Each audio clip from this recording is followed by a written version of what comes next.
Alright, welcome to the test 1 review. We have a lot of stuff to go through, so let's just jump right into it. First up, condensed in line structures. My tips for you are to remember the honk principle. Again, carbon likes 4 bonds, nitrogen likes 3, oxygen likes 2, and hydrogen likes 1 bond. Okay, and now that we know them, use your functional group knowledge. I don't want to see any ridiculous functional groups being proposed, please. First up is this one, CH3, there's 2 of them, CH, C, CHO. CHCOCN. So here we have lots of functional groups in this molecule. First up, we have 2 CH3s bound to a CH. So here's the Lewis structure. No fun to draw. This much hydrogens and carbons. Blah. Okay, bound to a CH. And then we have a C bound to a CHO. How is that going to work? And it's bound to another CH. Okay, so this carbon then needs 4 bonds, right? And right now I only have 3 drawn for this carbon. So something's up. Notice that this carbon here too is only bound to another CO, which we all should be familiar with now as this. Okay, so where's my double bond? It must be here. How do I know it didn't go up here? Well, let's just figure this out. There's a CHO there. That is an aldehyde. CHO is an aldehyde. Okay, so the double bond could not have been there, or else that would expand the octet. So it had to have been here, because again, he only had 3 bonds, so did he. And here we go, we have a CO. We should all know that's a carbonyl. CO, go up. And then CN, we should all be familiar with, that's a nitrile. C triple bond. So if we want to be specific, we can add all of our lone pairs here for the Lewis structure. And so the line angle structure, of course, I would always count my carbons. 1, 2, 3, 4, 5, 6. Might as well do 7. 1, 2, 3, 4, 5, 6, 7. Count. 1, 2, 3, 4, 5, 6, 7. I'm telling you guys, it always helps to count your carbons. So on carbon 2, I have another methyl group. Sweet. On carbon 3, I have an aldehyde. Sweet. You don't have to draw this H, but it's just usually drawn, so I just usually draw it. We have a double bond between 3 and 4. Double bond. And then a carbonyl at carbon 5. Sweet. And then 6 and 7 is a nitrile. So it's fine again if you have the hitch here. Again, triple bonds should be linear, but it's fine if it looks like this. No problem. Cool. Again, use your functional group knowledge. Recognize that CHO is an aldehyde, and that CO is a carbonyl, and CN is a nitrile. Okay? Use that functional group knowledge. How about this one? HO2C, CH2, CCNH, COCH3. Whew. Again, lots of functional groups. So, HO2C, if we read it from right to left, well, sorry, yeah, from right to left, it's CO2H. This is a carboxylic acid. HOCO. There's a carboxylic acid next to a CH2. Awesome. And then we have a C bound to a C. How is that going to work? A triple bond. Triple bond. Awesome. Bound to an NH. Bound to a CO. It's a carbonyl. CH3. Awesome. Be specific. Okay. Let's count. 1, 2, 3, 4, 5, 6, 7, 8. Here we go. 1, 2, 3, 4, 5, 6, 7, 8. Count. 3, 4, 5, 6, 7, 8. At the 1 is an OH. 2 is our carbonyl. 3 is CH2. 4 and 5 is a triple bond. Again, it's okay if it's not linear. 6 is an NH. Definitely try and erase that if you can. NH. 7's got a carbonyl. And 8 is a CH3. Nice. Again, importantly, the N doesn't go like above the little bump. Okay, it goes on the bump. Alright, one more. How about this guy? CH2, CH2, CHOH, CH, CH, CH2. There we go. This one, is it cyclic or linear? Is it cyclic or linear? It is definitely cyclic, okay? And yes, we have drawn the double bonds here because when we're trying to make the cyclic for the condensed, it's hard to not draw the individual bonds. I know that in the condensed, we normally don't draw the individual bonds, but here we can't indicate cyclization without drawing the bonds, so we draw the bonds. Okay, so in terms of the Lewis structure, yeah, let's just go through and draw it. CH, H, CH, H2, CH, we have a double bond, CH, and this CHOH, how is that going to work? It's an alcohol, OH. Awesome.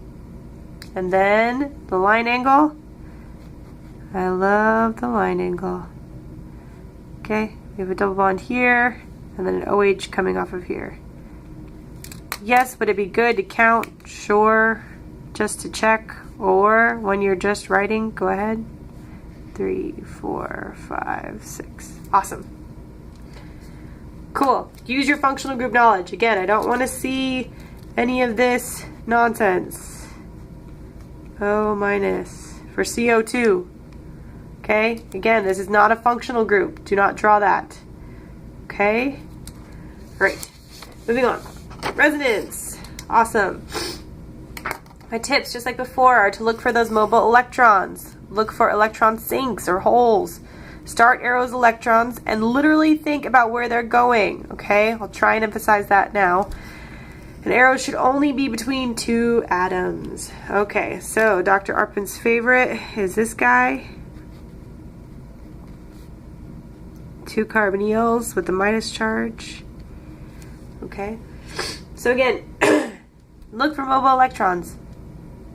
And as I said before, the minus charge is screaming, start with me. Okay, the minus charge says, I have lots of electrons, start with me. Okay, so what I'm going to do is that we can only take 2 of these electrons, we can only do one thing with them. We can't hop them over here, we can't hop them all the way over here. Okay, we can only go through the atom framework. So the only place that these electrons can go is down to this carbon. Okay, so literally think about what's happening here. My arrow here is saying that I took these 2 electrons that formally belong to the oxygen and I'm going to share them between the oxygen and the carbon. Okay, so in my resulting structure, I now have a double bond there. Okay, that's exactly what this arrow is showing. That I took these 2 electrons and they were on the oxygen and now they're being shared between the oxygen and the carbon. And that results in a double bond. Okay, and this double bond, again with this double bond, would then expand its octet. So then it's not the same 2 electrons that we move over. It's not the same 2 that we took from the oxygen. Again, they're being shared now here and they're forming that double bond. So it's these 2 electrons from this double bond that we then move over. Okay, because they have to go somewhere. So again, they were being shared here, now they're going to be shared here. There's my double bond. But again, if we left that double bond there with the carbonyl, that would be too many bonds to carbon, so we have to kick up. Okay, and so if we counted the lone pairs before, that is how that oxygen then ends up with 3 sets of lone pairs and the minus charge. Okay, again, it's not the same 2 pair of electrons that I then swoosh up to the oxygen. Here, if I just move them here, these 2 electrons are now being shared here. It's not the same 2 electrons, so then I need to take a new set. So I take 2 new electrons, and it's from this double bond that we kick up. Okay, so here's another resonance structure, and then hopefully you guys have seen this enough that you recognize that there's one more I can draw. I've put the minus charge at either oxygen. Can't I put it at the carbon? Yes, I can. So again, I'm going to take 2 electrons, and I'm going to, again, they formally resided with the oxygen. I'm going to take them and share them between the oxygen and the carbon. Okay, and that results in a double bond there. There you go. But if we left that double bond there with this double bond, right, it'd be too many electrons, so we have to put them somewhere. We can put them right on the carbon, and that's how the carbon ends up with a minus charge. Okay, remember there is a hydrogen here. There is a hydrogen.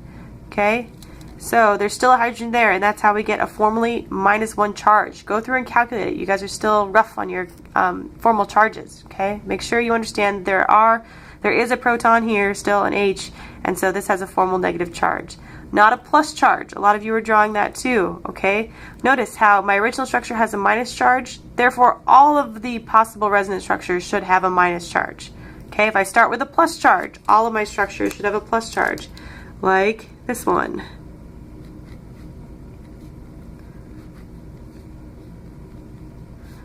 Okay, so what can we do with this one?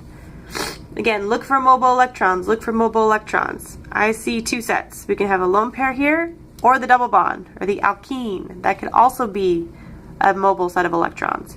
Which ones do you guys want to start with? How about, I don't know, the lone pairs. Okay, so I'm going to take these lone pairs, and I can only go one place with them.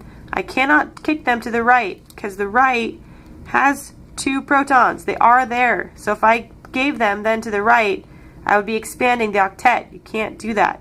Okay? You have to push them where we have more mobile electrons. Push them where we have more mobile electrons. Okay? So here, I'm taking the 2 electrons that again formally reside with the oxygen, and I'm going to share them between the oxygen and the carbon. And this results in a double bond. Sweet. Okay? And we can't expand the octet because again with this double bond, 2 double bonds, we'd be expanding the octet. Something has to happen. Look at this, we have mobile electrons right next to a hole. Mobile electrons right next to a hole. That's true in a lot of these cases. Mobile electrons right next to a hole. Okay. And so where did my double bond go? It ended up here. Okay. That plus charge is no longer there. Got my white out. Where is my plus charge? Okay. This time it's just a formal charge. And it resides on the oxygen because oxygen's got 3 bonds. Okay, and so this brings to mind one other thing we can do, because we have a formal charge in the oxygen that is a plus charge. So again, the oxygen wants electrons. So let's give him electrons. He has an electron hole. So let's give him electrons. Here we go.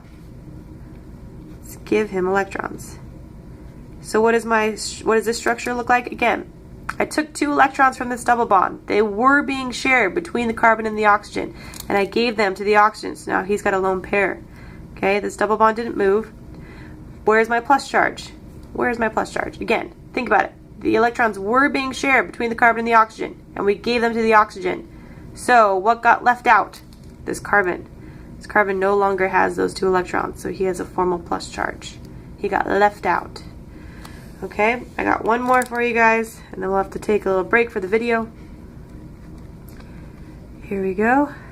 CH, CH3.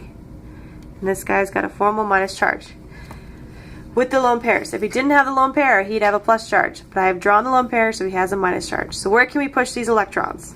Okay, can we push them onto the right? The answer is no, because this guy's already got 8 electrons. So if we give him 2 more, that doesn't work. So we can only push him to the left. We give them to that carbon. Again, they were on the carbon, and now they're going to be shared between the carbon and the nitrogen. Okay, so now I have a double bond there.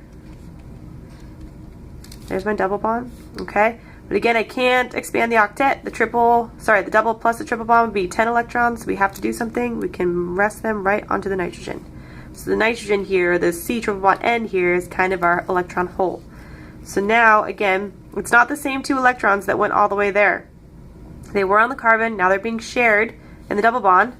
Okay, we can't expand the octet, so we have to take 2 new electrons. So we take 2 from the triple bond. So, resulting from that, we only have a double bond, and now nitrogen, which already had a lone pair on it, okay, now has another lone pair. And so where is my formal negative charge? Right, we started with the negative charge. Where is it now? It's on the nitrogen. Okay. And I'm trying to think if there's anything else we can do here. I don't see anything else. Awesome. Okay, so that's resonance.